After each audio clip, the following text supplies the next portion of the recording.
Assalamualaikum warahmatullahi wabarakatuh. Ketemu lagi dengan saya.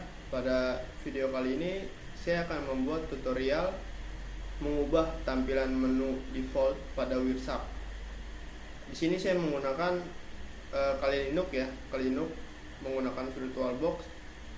Saya akan menjalankan Wirsak dan mengubah beberapa tampilan default yang diberikan oleh Wirsak untuk kita custom ya, untuk di menu kolom displaynya.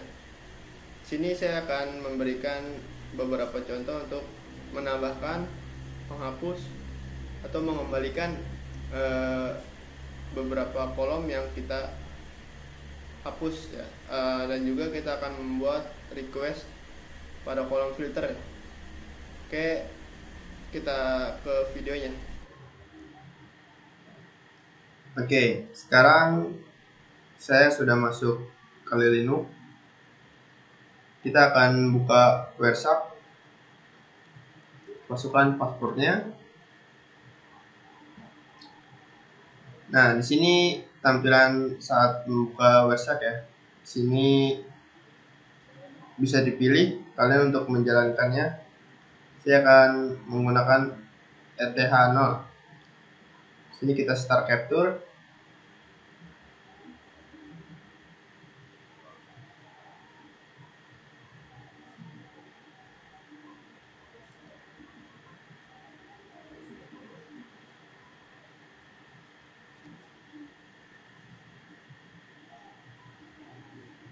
Nah, di sini tampilan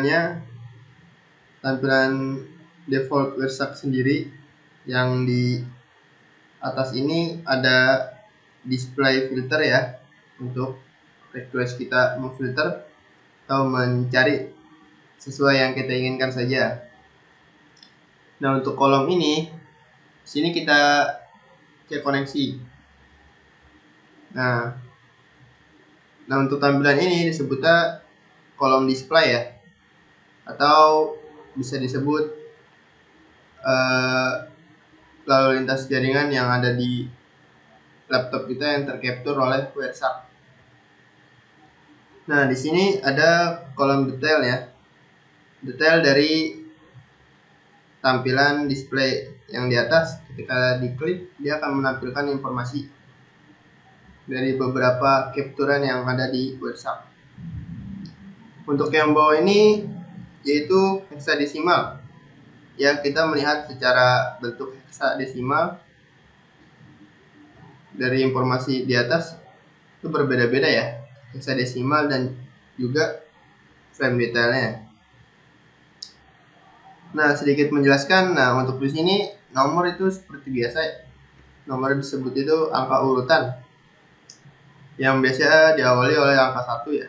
Lalu diawali dengan angka 1. Nah, untuk time ini itu waktu. Dan di sini waktunya itu dipecah menjadi nano ya. Jadi nano detik. Dan di sini ada source atau sumber alamat yang tercapture di Wirsak.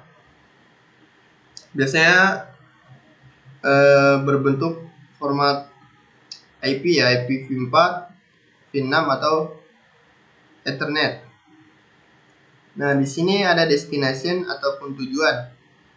Itu biasanya alamat IP-nya itu ketahuan tujuannya dari mana, sama seperti source.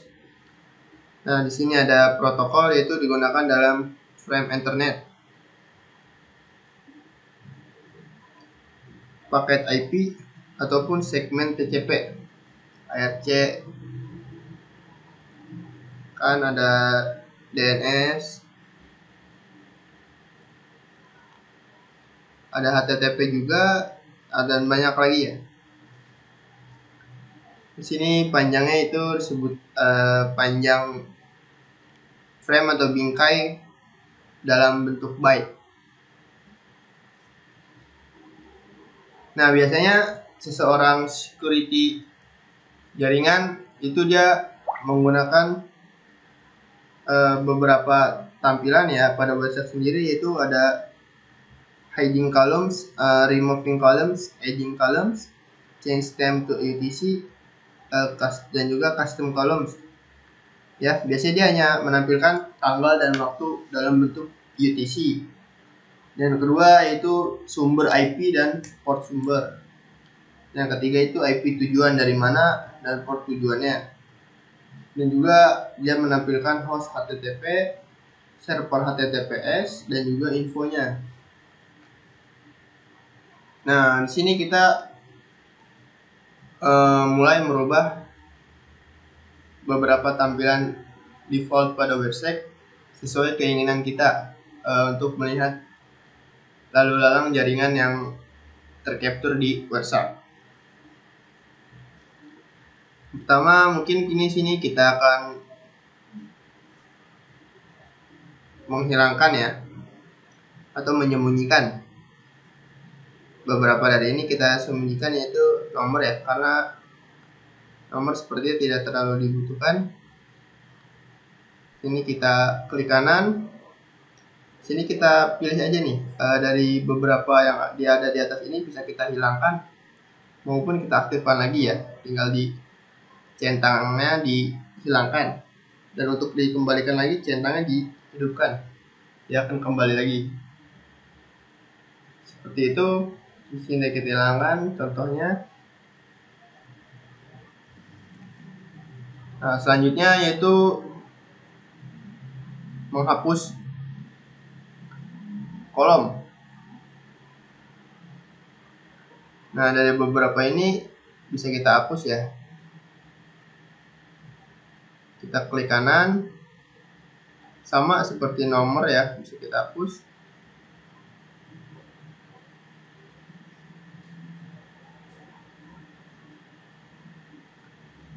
Nah, di sini juga kita bisa menggunakan di view ya,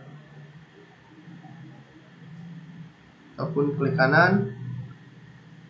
Ini bagian yang dipilih.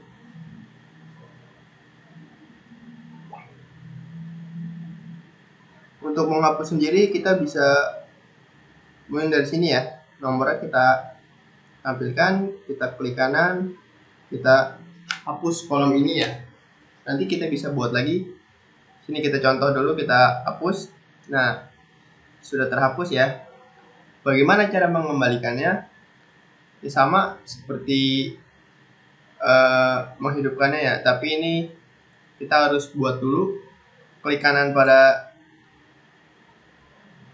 kolomnya, kita pilih kolom preference. Nah, di sini kita diarahkan untuk membuat ya. Banyak pilihannya. Di sini kita akan membuat kolomnya yang tadi kita hapus.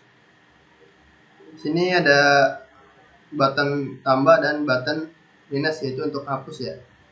Kita tambah. Nah, di sini dia sudah menambahkan satu pada display.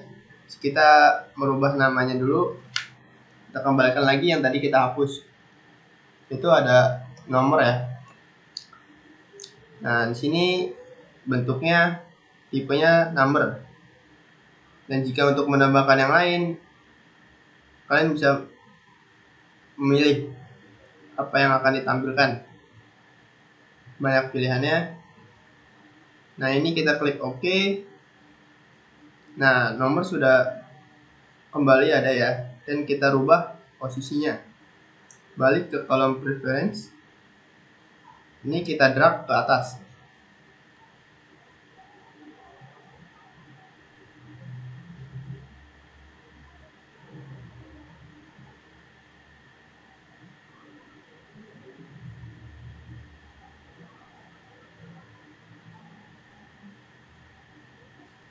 Oke, sudah, klik OK. Nah, dia kembali ke tampilan awal. Nah, selanjutnya kita akan menambahkan kolom ya, seperti kita menambahkan nomor. Sini kita akan mencoba nambah port ya, source port. Kita cari atau kita tambah sumber portnya ya. kita klik kanan, balik lagi ke kolom preference.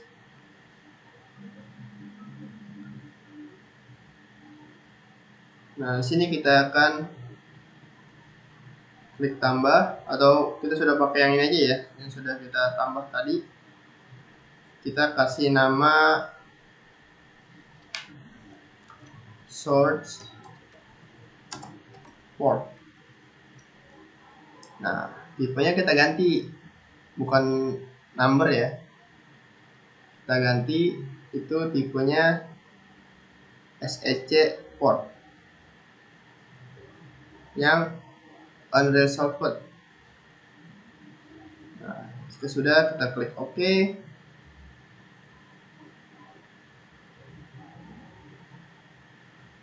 Balik ke kolom preference. Nah, kita checklist dulu ya, dan kita drag dekat source. Oke. Nah, sini sudah tampil ya, ada source dan source port.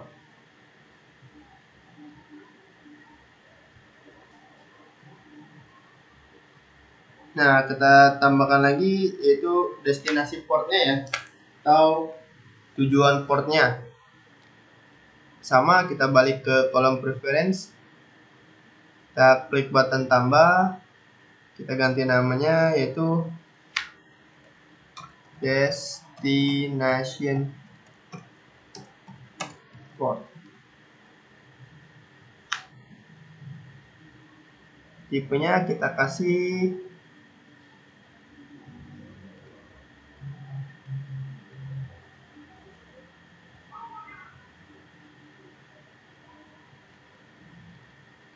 des port unresolved ya, sama. Klik OK, balik lagi ke kolom preference, kita drag dulu ke dekat destination, klik OK. Nah, sudah ada ya. Nah, untuk kalian yang mungkin ingin merubah ini menjadi rata kanan, rata kiri, atau rata tengah, itu kita klik kanan ya. Di sini ada pilihannya, mau rata tengah, mau rata kanan, ataupun rata kiri ya. Seperti default, bisa dirubah di menggunakan klik kanan.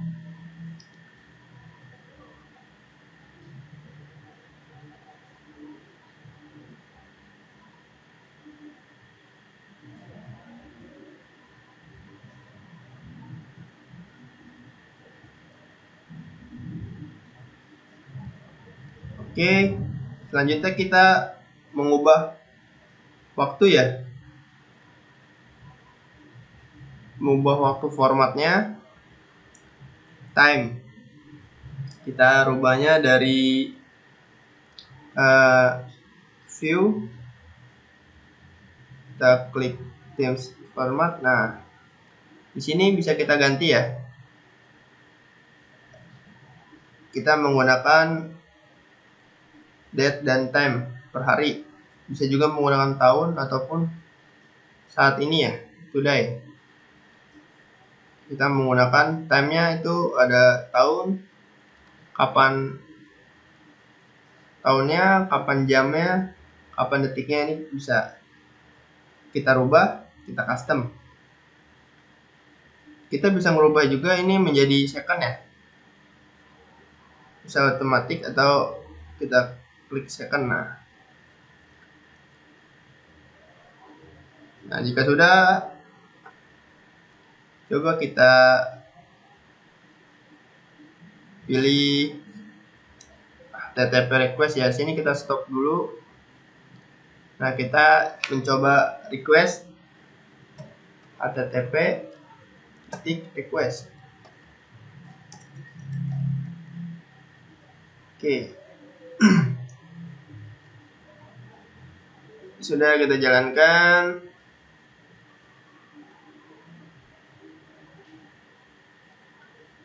Kembalikan lagi koneksinya.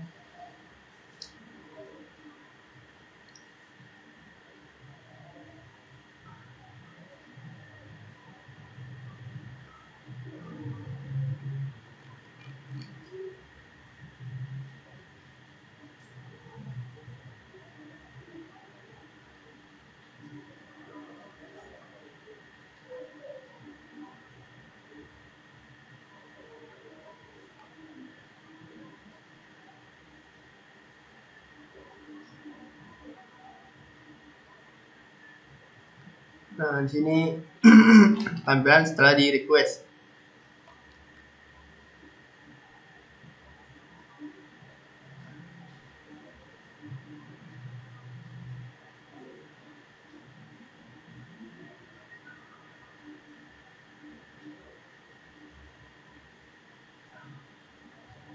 Kita ke apply as column.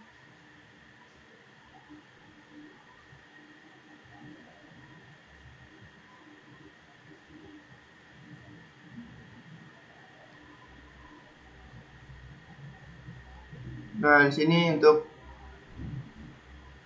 checklist ini beberapa HTTP yang di request ya.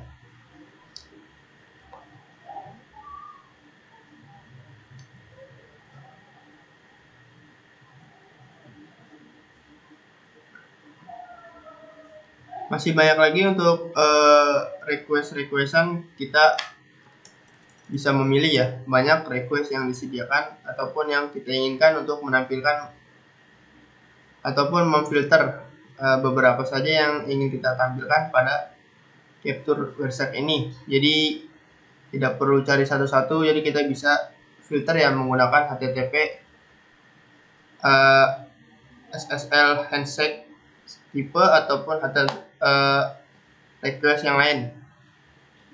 Jadi kita hilangkan, sudah kita tidak pakai lagi. Nah, itu dari beberapa yang kita custom ya. Sini pun kita bisa menghilangkan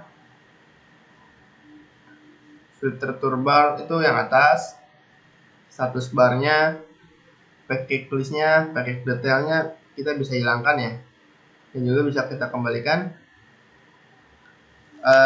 sesuai keinginan kita yang ingin menampilkan beberapa menu atau tampilan yang disediakan oleh WordShark ataupun mengcustom tampilan default yang diberikan pada WordShark pada pertama kalinya. Sekian pada video kali ini, semoga dapat membantu, bermanfaat untuk kalian dan saya pribadi. Selebihnya terima kasih, sampai jumpa.